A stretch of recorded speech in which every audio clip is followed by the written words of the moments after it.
At my last housing, um, when ODSP defaulted on my rent because I was an ODSP and I signed for a direct deposit, um, I had a part-time job, and what happened was they asked me to go to a conference in Ottawa, and a week after my rent was due, ODSP gave me a call and said that, oh, we couldn't pay your rent because you made too much money last week, or last month.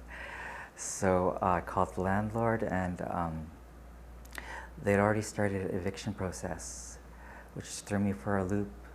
And on top of that, they started calling up my supervisor, my caseworker from a year before, my psychiatrist, kind of forcing her to give me an emergency assessment. And that resulted in her supervisor saying that I was making her look kind of bad and that she had to drop me. So I lost my psychiatrist. I lost a lot of days of work, so I lost my work, which I really loved. I was working with vulnerable people, and yeah, I really liked doing that. Yeah, and also, yeah, so well, in the end, I lost my housing and was homeless. Yeah, and then I was put into a boarding home. And actually, I had a real desire to go back and be homeless because it's really hard living in a boarding home.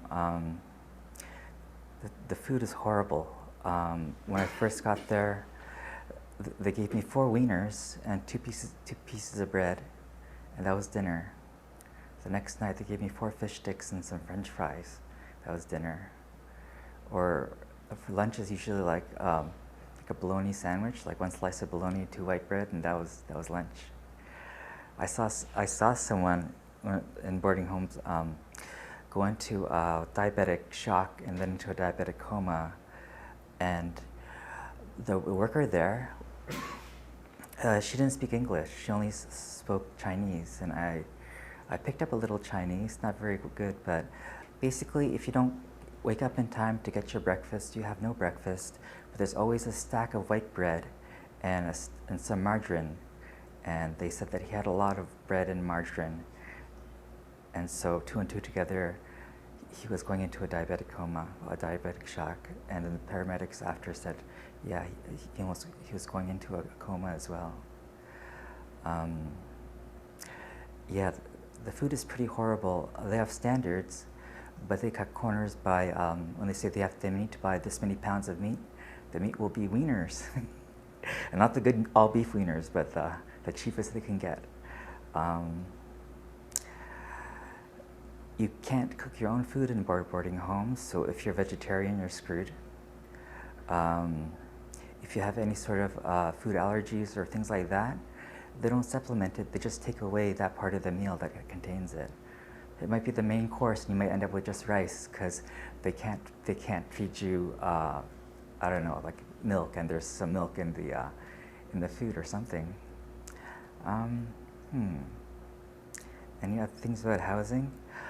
I used to live in non-subsidized market rent boarding homes or shared housing. Usually they're pretty good in the beginning because it's usually students who go to those places. But in the summer, when the students leave, the only people that would want to live in these like horrible basement apartments that sometimes smell of urine and feces like mine would be people who make almost nothing for housing, which would be people on OW and ODSP. So the house full of students would turn into a house full of undiagnosed or people with severe mental illness, all triggering each other. My roommate used to scream at himself until the morning, and I had anxiety, and my anxiety would just build so much that I think I spent 3 months not leaving my room except to quickly run to the washroom or quickly to run to the kitchen when I heard no noise in the house to make myself like one of those 1-minute Mr. Noodles. And then I was hospitalized. Went to another place thought it was better because it was a bachelor, but it was in a really horrible area. Once I was bringing some groceries home, I heard something behind me. I looked around, and there was this woman strung out on crack cocaine with a baseball bat ready to hit me for my groceries. Just looking so surprised that I turned around, and then she ran away. The walls were so thin. I had a little bird. She's bird napped now. Some guy in Parkdale bird napped her. And she would chirp, and the guy would stomp on the ground. And then she would chirp again because she has a reaction and stomp on the ground. And this would happen for hours and hours. Chirp, stomp, chirp, stomp, chirp, stomp, chirp, stomp. And I have an anxiety disorder. So that wasn't good. And the walls were so thin there that I'd hear the girl having sex at night as if I was in the same room as them, which really was horrible for me because as a kid, I was sexually assaulted by the clergy. So can you say night terror? Yeah, so that place, yeah, I ended up in the hospital again. I'm waiting for a good place. Because I was evicted, I was trying to collect enough money for first and last because I told my ODSP worker, oh, this is the last month I have to, this is the last month I have to leave after this. So she said, oh, that means you don't have to pay for the rent. So they didn't give me any rent money. So I asked them, well, how do I pay first and last? So when I went into the boarding home, they dipped into my emergency funds because they wouldn't pay me out of my housing allowance, which screws me further down the line. And then I have to pay like double the next rent. Anyways, there, I'm in a room with someone with who hears voices, or the medical model would say he had schizophrenia. He was okay when I had my bird because she's very actually therapeutic, but when she was kidnapped, he started talking to his voices nonstop, which triggered my anxiety. And right now, I'm just hanging on till November, well, a couple of months, because I hear that there's some housing that's going to be available, but they've been telling me that since May. If I didn't hear that, I probably would have tried to get some money for like a place first and last. But I'm thinking, why would I sign a 1-year lease when I'm going to go into supportive housing? But they keep on telling me I'm at the top of the list, I'm at the top of the list.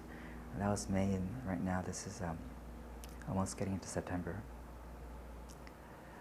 But I'm going to try this again and just, I guess, grin and bear it until November. And hopefully I'll be housed in a nice place. The supports are really, really important, but it depends what kind of supports. I've seen support workers yell at people to get their shoes on so they can go for a walk because it's good for them. People with a mental illness sometimes aren't very good with like loud noises or yelling. It could be very triggering or re-traumatizing. But good supports, people who have been through things, like peer support workers, are so good because you feel like, oh, you've been through the same war with them, and you know you can talk to them. You could probably even say just one word and they'll understand. And yeah, they know what it's like, so they won't inadvertently set you off or cause you to feel worse or anything like that. Well, some peer support workers shouldn't be peer support workers, but usually the good ones are so therapeutic, and yeah, kind of that's what helped me a lot. People who are still struggling with their own illnesses, but we're still trying to help other people, and I think that's what really got me out of that big black void. So I try to volunteer as much as I can now. But yeah, and I could say that I've gotten a lot better than before. And it was just because of those people. Not doctors or psychiatrists. I guess the medication helps to an extent, but the big difference are peer supports, peer groups. Yeah, they give you hope. They help you to believe in yourself that you could actually get better and be peaceful. Yeah, they really make you feel better. Definitely, housing. Housing right now is a good. Well, but it's better than staying on the streets. It's definitely a big improvement from staying on the streets. It could be humongously beneficial to a lot of people if they can get. I know there's good housing organizations with a lot of peer programs and other things that involved in their housing. There's also some housing organizations that really have nothing and actually are kind of like detrimental to your health. And I'm not going to say any names, but yeah, the quality of support. Sometimes it's one person who believes in you, that makes a difference. So support can vary from like organization to organization, depending on the people that they have. So if they could really find the people with a good track record of, or even ask the people that knew them before when they went to their drop-ins or their support programs, these people are miracle workers. Supports definitely, but there needs to be people that go in and actually check that if they have to buy this amount of meat for this amount of people, it isn't wieners. It's something good, it's something quality. They got to look at the health benefits of the food, because when you're eating more healthfully, of course it's going to affect you physically and mentally.